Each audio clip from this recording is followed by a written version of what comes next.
जम्मू कश्मीर की करते हैं, बात वादी कश्मीर की करते हैं। वादी कश्मीर के अंदर आज मुकम्मल तौर पर बंद रहा है और बंद के बीच खबर यह है कि किसी भी नाखुशगवार वाक़े की कोई इत्तला कहीं से भी नहीं हुई है। कई मकामात पर सिक्योरिटी एस्टैब्लिशमेंट ने टाइट पोजीशन रखी थी और कई इलाकों में छोटे बड़े इज्तिमात भी हुए हैं। चूंकि आज फ्राइडे भी था और बड़ा दिन भी था, इसलिए माना जा रहा है कि जामिया मस्जिद श्रीनगर को छोड़कर श्रीनगर की सभी मस्जिदों के अंदर नमाज भी पढ़ी गई है। लेकिन कुल मिलाकर सूरत हाल क्या कुछ थी, क्योंकि मामला बंद का था और आज अच्छा खासा बंद श्रीनगर के अंदर देखने को मिला है और काफी दिनों बाद इस तरीके का माहौल जो है वो वादी कश्मीर के अंदर देखने को मिला है। हमारे साथ अमजद खान इस वक्त ज्वाइन कर चुके हैं, हमारे नुमाइंदे हैं श्रीनगर से। और फिर जरा हम चलेंगे जी रामबन भी, जहां से हमारे साथ डीडीसी चेयरपर्सन भी ज्वाइन करेंगे, क्योंकि वहां पर सूरत हाल को जानना भी बहुत ज्यादा जरूरी है। अमजद, जब श्रीनगर की बात करते हैं, आज जुम्मा था, फ्राइडे था और फ्राइडे पर कल ही हमने देखा था कि स्ट्राइक कॉल की बातें हो रही थी और आज स्ट्राइक अच्छा खासा हमने देखा, हड़ताल जो है वो अच्छी खासी श्रीनगर के अंदर देखी। आज छुट्टी भी थी, स्ट्राइक भी थी, लेकिन बाय एंड लार्ज शाम होते होते कैसा दिन रहा और ये जो मैजिस्ट्रियल इंक्वायरी के बीच सियासत चल रही है कहां तक पहुंची है? देखिए गौहर, आपने सही कहा कि पिछले कई समय के बाद कश्मीर के अंदर ऐसा माहौल देखने को मिला है। कभी ऐसा हुआ करता था कि कश्मीर में ऐसी सड़कें हर दूसरे दिन वीरान होती नजर आती थी, लेकिन इस बार काफी लंबे अरसे के बाद कश्मीर की सड़कों पर हमें खालीपन नजर आया। एक तरह से कह सकते हैं कि पूरा कश्मीर वादी एक शोक की लहर में आज पूरे दिन देखने को मिला, क्योंकि 15 नवंबर की रात में हुए एनकाउंटर के बाद आज बंद का कॉल था ऑल पार्टी हुर्रियत कॉन्फ्रेंस की तरफ से और मीरवाइज की सदारत में ऑल पार्टी हुर्रियत कॉन्फ्रेंस का जो हिस्सा है, दोनों ही तरफ से बंद का कॉल कश्मीर में आया था और बताया गया था कि जगह जगह पर मुजाहिरे होने चाहिए, जगह जगह पर जो हम कहें तो एक तरह से गायबाना जनाजा होता है वो होना चाहिए है और इज्तिमा हर जगह पर होने चाहिए है। यानी पुरजोर मजम्मत इस मसले की पूरी तरह से कश्मीर की मस्जिदों से देखने को मिलनी चाहिए है। लेकिन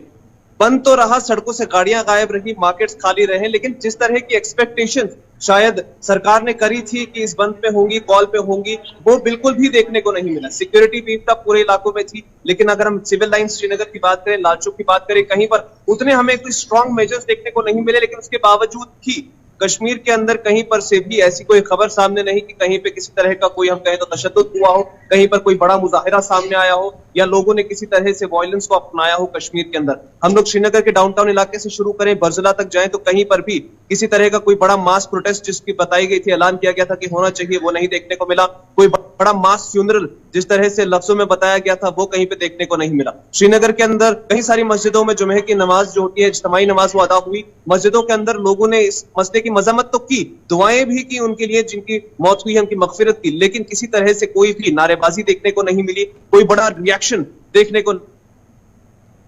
से कोशिश की कि किसी तरह से शायद रिवाइवल करने की कोशिश की जाए खुद की, लेकिन उसके साथ साथ जो मेन स्ट्रीम पॉलिटिकल पार्टीज हैं उनकी भी लगातार कोशिश है कि खुद को वापस रिवाइव कर सके, इस इंसिडेंट के बाद दोबारा से अपनी प्रेजेंस कश्मीर के अंदर दिखाने की कोशिश की जा सके। पिछले कुछ दिनों से लगातार जारी है, आज भी अपनी पार्टी नेशनल कॉन्फ्रेंस बीजेपी हर किसी की तरफ से एक दूसरे पर वार देखने को मिल रहा है, लेकिन कश्मीर के अंदर जिस तरह से लोगों से उम्मीद थी उसकी उम्मीद का हम कहें तो मुजाहिरा लोगों ने किया है, क्योंकि कल भी देर रात जनाजे के समय फैमिलीज ने अपील की थी लोगों से कि किसी तरह का कोई भी वायलेंस नहीं करना है, किसी भी तरह से वो ऑर्डर्स जो सरकार के हैं उनको वायलेट नहीं करना है। हमने एक वीडियो भी देखा जो वायरल हुआ था जिसमें फैमिलीज ये लोगों से कहती हुई उस समय भी नजर आ रही थी कि हमें किसी तरह का कोई प्रोटेस्ट नहीं करना है, किसी तरह का कोई मुजाहिरा नहीं करना है, एक पीसफुल जनाजा चाहिए, उसी के लिए हम यहाँ पर आए हैं और उसी का आप लोग भी हिस्सा बने। तो उसका हिस्सेदारी हमें आज पूरे कश्मीर से हर जगह एंड टू एंड देखने को मिला है। बहुत शुक्रिया जी अमजद खान ज्वाइन करने के लिए और बताने के लिए कि जुम्मे के बावजूद कहीं से भी किसी तशद्दुद की खबर नहीं है और जिस तरीके के बयानात आए थे उसके बरक्स आज शहर के अंदर देखने को मिला। शटल डाउन ज़रूर था, ट्रांसपोर्ट सड़कों से गायब था, लेकिन मुजाहिरों और तशद्दुद की इतला नहीं है, जो एक अच्छा कदम है, एक अच्छी बात है और महज़ब समाज के अंदर कहीं ना कहीं से वेलकम भी किया जाता। तो ये तो श्रीनगर की तस्वीरें हैं जी जो हम आपको बता रहे थे, लेकिन रामबन के अंदर तनाव बरकरार है क्योंकि इस झड़प के अंदर 3 लोगों के मारे जाने की खबर थी, 4 लोगों के मारे जाने की खबर थी, 3 के नाम सामने आए थे, एक के बारे में कहा गया था पाकिस्तानी है। 2 श्रीनगर के शहरियों की लाशें निकाली गई, लवाहिकीन को दी गई, उन्होंने नमाज जनाजा कल अदा दोबारा कर दिया और उनको दफन भी कर दिया, लेकिन रामबन गूल के इलाके के नौजवान की लाश अभी भी वहीं पर है, जिसको लेकर रामबन की आवाम ने भी अब सरापा एहतजाज होने का फैसला लिया और कई सियासी जमातों ने भी इस पूरे मामले पर अब अपनी चुप्पी तोड़ते हुए बयान जारी करते हुए कहा गया कि इस मामले पर रामबन की पिटीशन को सीरियसली लिया जाए, क्योंकि मामला इंतहाई अहम है और अगर इंसाफ मिले तो ये सबको एक साथ मिलना चाहिए। मेरे साथ डॉक्टर शमशादा शान साहिबा है, डीडीसी चेयरपर्सन रामबन है, जिन्होंने खत लिखे हैं और खत के जवाब में उन्हें क्या कुछ कहा गया जरा इनसे जानने की कोशिश करें। डॉक्टर साहिबा बहुत बहुत शुक्रिया। श्रीनगर के इंसिडेंट के बाद सबकी नजरें रामबन पर थी, आज जहां पर बाय एंड लार्ज आज पूरा दिन पीसफुल रहा है, लेकिन खबर यह है कि पीसफुल होने के साथ साथ गुस्सा बहुत ज्यादा बढ़ रहा है, क्योंकि सरकार के साथ जो चैनल ऑफ कम्युनिकेशन आपकी तरफ से और दीगर जमातों की तरफ से खोला गया था उस पर सर्द महरी अभी तक दिख रही है। क्या जो खबरें दिल्ली तक आ रही है ये सही है या आप चैनल ऑफ कम्युनिकेशन को खोलकर कहीं और तक आगे तक बढ़ पाए हैं?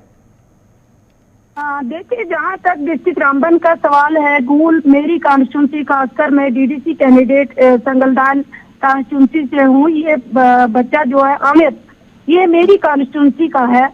तो मैं तो पहले मुबारक दूंगी अपने लोगों को क्योंकि हमने अभी तक जो है सब्र तहम्मुल से काम लिया है और हमें गवर्नमेंट से पूरा भरोसा था कि जब भी कोई डिसीजन होगा वो पूरा सबके लिए एक होगा, क्योंकि ये भी सिविलियंस में एक सिविलियन है। तो अभी तक हम इसी चीज को देखते आए थे, जहाँ तक हमें बताया गया था कि अगर कोई डिसीजन होगा सबके लिए होगा, लेकिन जहाँ तक कल की बात आई, कल 3 सिविलियंस में से 2 सिविलियंस की बॉडी को निकाला, एक्सह्यूम करके उनके लवाहिकीन को जो है सपोर्ट किया गया और उन्होंने पूरे जो अपने लास्ट राइट करके उनको दफनाया। लेकिन अभी तक जो हमारे लोग हैं, हम यहाँ पर अभी तक इंतजार इसी में थे कि कहीं ना कहीं अगर कल नहीं हुआ तो आज कोई ना कोई फैसला जरूर आएगा। लेकिन मैं जरूर गवर्नमेंट से ये इल्तिजा करना चाहूंगी कि अगर हमने सब्र तहमील से काम लिया है, हम लॉ एंड ऑर्डर को हमने मेंटेन रखा है, तो हम यही चाहते हैं कि हमारी जो चुप्पी है इसको ना तोड़ा जाए और जो हक है, क्योंकि जहाँ तक आपने भी सुना होगा, जो फैमिली है वो हमेशा नेशनलिस्ट रही है, उन्होंने ब्रेवरी अवार्ड तक लिए हुए हैं और उन्होंने हमेशा जो है मिलिटेंसी के खिलाफ लड़ा है। लेकिन आज कहीं ना कहीं एक सवाल ये खड़ा हो जाता है कि इतना सब करने के बाद भी गवर्नमेंट का सपोर्ट अगर नहीं मिलेगा तो कहीं ना कहीं हमारे लोग जो है नाउम्मीद हो रहे हैं। तो हम तो ये भी तो खबर थी कि आपने खत लिखा था डीजी साहब को, डीसी साहब को, उसके बाद आपको एश्योरेंस दिया गया था कि जनाब ये मैटर टेकअप किया जाएगा। क्या अब और कुछ उसमें पेशरफ हो पाई है? देखिए, जहाँ तक मैं पर्सनली डीजी साहब से जम्मू के अंदर जाके मिली हूँ इस इशू को लेके, उन्होंने मुझे वहाँ पे आश्वासन दिया था कि जो भी कुछ होगा प्रॉपर सबके लिए जैसा होगा और जो हमने इंक्वायरी बिठाई है वो इंक्वायरी की रिपोर्ट भी विद इन डेज आएगी। लेकिन हम चाहते हैं कि इन्वेस्टिगेशन हो, हम खुद चाहते हैं इन्वेस्टिगेशन हो और सच सामने आए। लेकिन इन द मीन टाइम हम चाहते हैं कि अगर इन्वेस्टिगेशन से पहले 2 सिविलियंस की बॉडी को एक्सह्यूम किया गया तो ये तीसरी सिविलियंस की बॉडी को क्यों पीछे रखा गया? तो हम चाहते हैं कि उनको भी बॉडी जो है लवाहिकीन को दी जाए और इन्वेस्टिगेशन क्लियर चले। हम उसके साथ हैं, हम उसके खिलाफ नहीं है। हम चाहते हैं कि जो उनके माँ बाप भी ये चाहते हैं कि हम अपने बच्चे के आखिरी दीदार करके उनको जो है दफनाएं, नमाज जनाजा करके दफनाएं। बहुत बहुत शुक्रिया। डॉक्टर शमशादा शान जिला रामबन से हमारे साथ फोन लाइन पर थी, बराह रास्त बता रही थी कि एश्योरेंस तो आई थी कि तीनों के लिए चिट्ठी निकलेगी, लेकिन 2 के लिए आई है, तीसरे के लिए दोबारा से वो कोशिश करेंगे ताकि ये पूरा